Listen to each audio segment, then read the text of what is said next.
Hopping out the Regal with the eagle, hoodie hood, big headed like an eagle. Look up in the sky, fly tripping like a seagull. Nigga in the glove, ain't no love for enemigo, and even he know. Way too much. Niggas say I do drugs way too much. What's the big old deal, Hoodlum gang? Welcome back to my channel. This your boy Hoodie from the Hood, aka your friend from the big old end. And today, I had a request last night on my live from one of y'all. I can't remember which one, so my bad if I be forgetting y'all names. But somebody asked me, was I up to date on what Suge Knight said about Wack 100? I had seen Wack 100's response before I heard what Suge Knight said. So let's get into what Suge Knight said, and then we'll get into what Wack said, and then I'll give you my thoughts on that. I guess Suge Knight had went on $1 million worth of game with Gilly and Wallow. If y'all don't know what that is, go check that out. He did about an hour and some change, probably interview from jail, talking about a lot of stuff, you know, about who came up with Death Row, the logo, how he got Pac to come over to Death Row, how Suge Knight was very involved and had his homies involved in Snoop Dogg's murder trial and all of that. So not Wack, I'm already jumping ahead. Gilly had asked Suge if you know, when they was arguing with Wack a couple weeks ago about the whole 6ix9ine thing, and I guess Gilly told him, man, shut up, you wasn't nothing but Suge Knight's driver. And I guess he asked Suge Knight, you know, was that true? Was he nothing more than your driver? Because that's what we heard. And I don't know what was all said, because I had heard, I think on Clubhouse or something, where Wack was saying something about he heard it before it came out and certain stuff got edited. So I don't know what was all said. But the part that is in there is when Suge Knight says he a trucker. And, you know, that's pretty much what he said. He said a little bit more, but he said he was a trucker. And I guess Wack didn't like that, you know, because the truth hurts. And yes, Wack ain't never denied being a trucker. And I think that's where his business may have started. It may have started before that, as far as his business mind, which I respect that aspect of Wack 100. And he just basically said, like, man, what, you know, I'm glad he's in a position to take care of his family. He said, but all that extra stuff he doing, he need to stop it. All that calling everybody out and constantly talking about he gonna do this, he gonna do that, and ain't fought nobody. We all know he knocked out Stitches. That's kind of when he went viral, and he ain't stopped going viral since. I mean, it only takes 4 pounds of pressure to knock somebody out. And if a nigga walking up looking at another individual, which was the game, and you clipping, I mean, come on. But when he fought them white boys, even though one of the white boys looked at busted up, he didn't go to bed. Nobody went to bed at this Once Upon a Time in LA festival. You know what I mean? It's like, bro, who have you really knocked the fuck out except Stitches? But anyways, Suge said what he said. So Wack's response was, well, if I'm a trucker, then why did the trucker have to pay for his mama funeral? Bro, what kind of fucking response is that? Nigga, cause you a trucker with money. Like, what type of shit is that? That's like if one of the homies that's a reputable and a killer, and he say to another homie, oh, he wasn't nothing but a pimp, or he wasn't nothing but a drug dealer, a nigga who he was a hustler. And then the nigga be like, well, if I was just a pimp, why did I have to pay for this? Bro, cause you got money. That don't mean you a gangster. That don't mean you putting niggas to bed. That don't mean none of that shit that you talking about. So he kind of proved Suge Knight's point, homie. And then another thing he said was, oh, well, he in PC. Well, newsflash, Suge Knight been in PC, homie. And I mean, if my memory serves me correct, I don't know if they fell out over that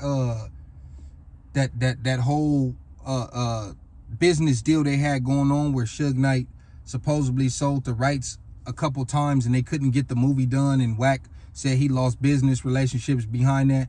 But I mean, let's say that didn't fall through and the movie was still going to be in the works and Wack was going to get his cut. You would have still did it even if he was on a PCR. See, not only is this nigga a selective politicker, but he's a convenient politicker. Had he still been making money or about to make some money off of Suge Knight, he wouldn't have never said that. Now he conveniently throws that out there. I've seen multiple times over the years where people would be like, what's up with Suge? You still talk to him? And he'd be like, yeah.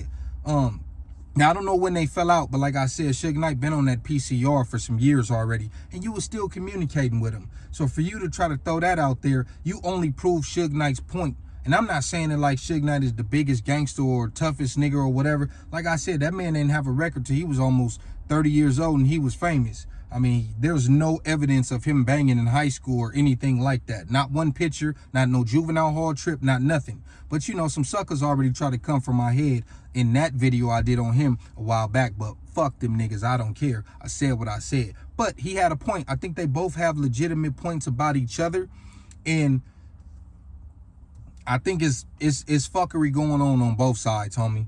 But like I said, for him to come out and try to say that, like that's the mic drop, like, bro, you could tell that he probably know more stuff about Wack that he could really get on him because Wack didn't really try to go too hard like he normally would on other people.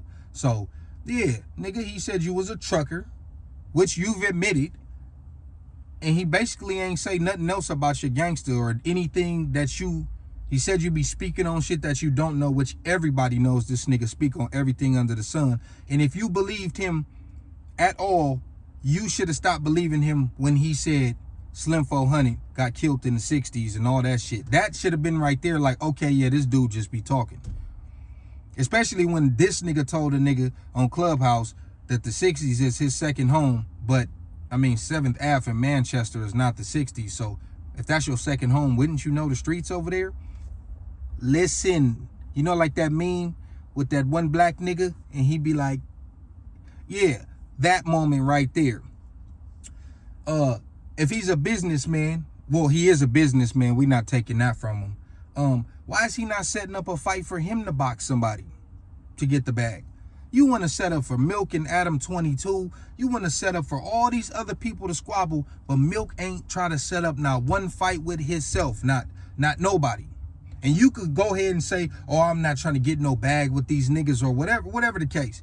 Why don't you set up a fight with Charleston White? I understand you way bigger than him, but the way he was talking to you, and Charleston seemed like he would do anything for the money based on the stuff that come out of his mouth. And everybody would tune into it. It'll be a money grab. And supposedly, if you got so much squabbles, he should be going to bed on pie root, like you always say.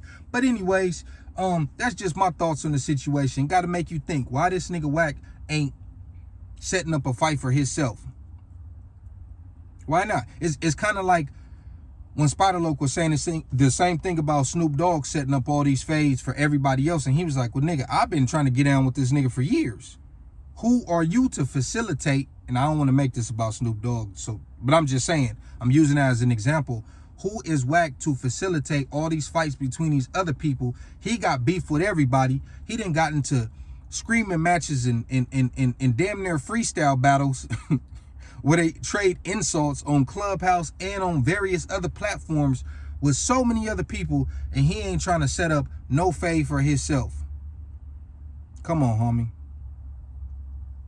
Anyways, man, that's it. That's all on that topic, man. And I want to give a special shout out to a few of my homies, man. Shout out to my nigga, my bro T4. Free you. He tapped in earlier.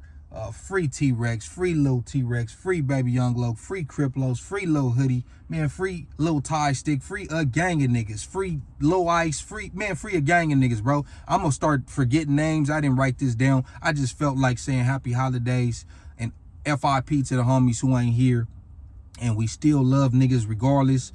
Yeah, man, free everybody. And FIP to the ones that we lost, man. That's it, that's all. Hoodie from the hood, your friend from that big old end. Hopping out the Regal with the eagle, hoodie hood, big headed like an eagle. Look up in the sky, fly tripping like a seagull. Nigga in the glove, ain't no love for enemigo, and even he know. Way too much. Nigga say I did drugs, way too